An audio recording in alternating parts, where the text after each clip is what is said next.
এশার নামাজ পড়ে কেঁদেছো, বান্দা নামাজের মুসল্লা যখন বসে যাও, আমি আল্লাহকে তোমরা বারবার বলো আল্লাহ আমার গুনাহ মাফ করে দাও, তারপরও আমি তোমাদের গুনাহ মাফ করে নেই। তারপরও তোমরা নিশি রাত্রে মানুষ যখন ঘুমে যায়, তোমার বিবি যখন ঘুম যায়, তোমার ছেলে যখন ঘুম যায়, তুমি নিশি রাত্রে ঠান্ডা পানি দিয়ে ওযু বানিয়ে নামাজের মুসল্লায় বসে তুমি আবার যখন ডাক দাও রব্বুল আলামিন, পৃথিবীর কোনো মানুষ আমার গুনাহ সম্পর্কে জানে না, তুমি আমার গুনাহ সম্পর্কে জানো। আমি এমন গুনাহ করেছি আমার বিবি জানে না, বিবি গুনাহ করেছে আমি জানি না।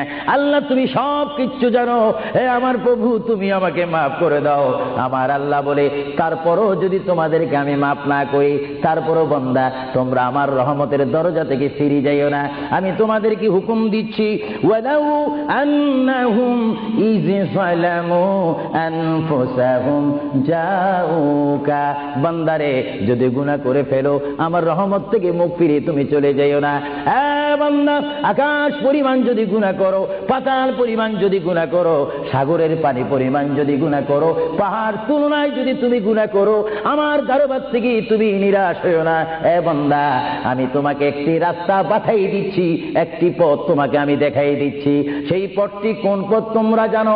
ওয়ালাউ আন্নাহুম ইয যালামু আনফুসাহুম জাউকা, বান্দারে যখন তোমরা বরবাদ হয়ে যাবে তখন তোমাদেরকে একটা পথ আমি তোমাদেরকে দেখাই দিলাম, সেই পথটির নাম হচ্ছে আমার রাসূলের মদিনা। জোরে বলেন সুবহানাল্লাহ। বান্দা আমার নবীর দরবারে গিয়ে কেঁদে কেঁদে তোমরা বলো ইয়া রাসূলুল্লাহ, ইয়া হাবিবাল্লাহ, আয়া আকা ইয়া রাসূলুল্লাহ। আল্লাহ কোরআনে বলেছে ওয়ালাউ আন্নাহুম ইয যালামু আনফুসাহুম জাউকা ফাস্তাগফিরুল্লাহ ওয়াস্তাগফার লাহুমুর রাসূল। আল্লাহ বলেছে হে বান্দা তোমরা ডানে না গিয়ে, বামে না গিয়ে, পিছে না গিয়ে তোমরা সরাসরি আমার নবীর কদমে চলে যাও। আমার নবীর কদমে গিয়ে আমি আল্লাহর দরবারে তোমরা তওবা করো। তওবা করতে করতে তোমাদের চোখের পানি যখন বাইর হয়ে যাবে, আর ওই মুহূর্তে যদি আমার বন্ধু যদি তোমাদের জন্য আমার দরবারে সুপারিশ করে, আমি আল্লাহ তোমাদেরকে ওয়াদা দিয়ে দিলাম, গ্যারান্টি দিয়ে দিলাম, আমার রাসূল যদি তোমাদের জন্য আমার দরবারে সুপারিশ করে, সঙ্গে সঙ্গে বান্দা তোমার অতীতের জীবনের কবিরা সগীরা গুনাহ মাফ করে দেব। জোরে বলেন সুবহানাল্লাহ, আরো জোরে বলেন। আমার আপনার গুনাহ মাফ করার জন্য রাসূলুল্লাহর দরবারে যাওয়ার দরকার আছে কিনা? চিৎকার জীবনে আছে কিনা?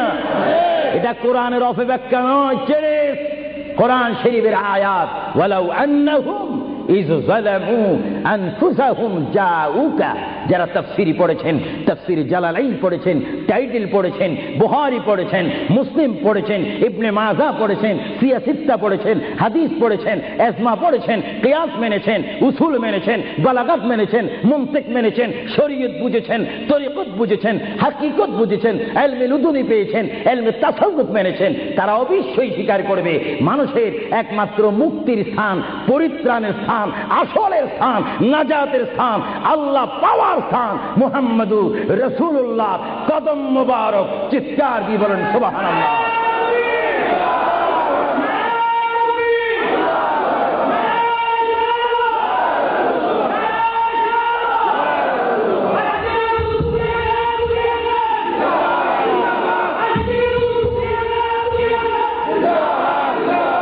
আপনারা সেই রাসূল চান কি চান না?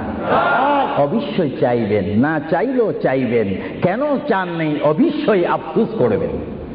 কারণ পৃথিবীতে সন্তান রয়েছে, বিবির জন্য স্বামী রয়েছে, স্বামীর জন্য বিবি রয়েছে, সন্তানের পাশে মা রয়েছে, মায়ের পাশে সন্তান রয়েছে। এটার নাম দুনিয়া। আর দুনিয়াও মাজরাতুল আখিরা।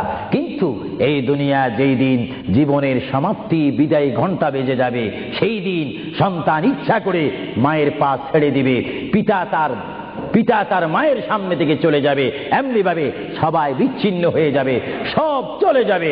একমাত্র সাথী হবে, আপন হবে, বন্ধু হবে, কবরের সঙ্গী হবে। সবাই বলেন মুহাম্মাদুর। আরো জোরে বলেন না মুহাম্মাদুর। আপনারা সেই রাসূল চান কি চান না? সেই রাসূলের চরিত্রের মধ্যে উম্মতে রক্ষা পাওয়ার গ্যারান্টি আছে কিনা? এটা দরুদ শরীফ পড়েন। আল্লাহুম্মা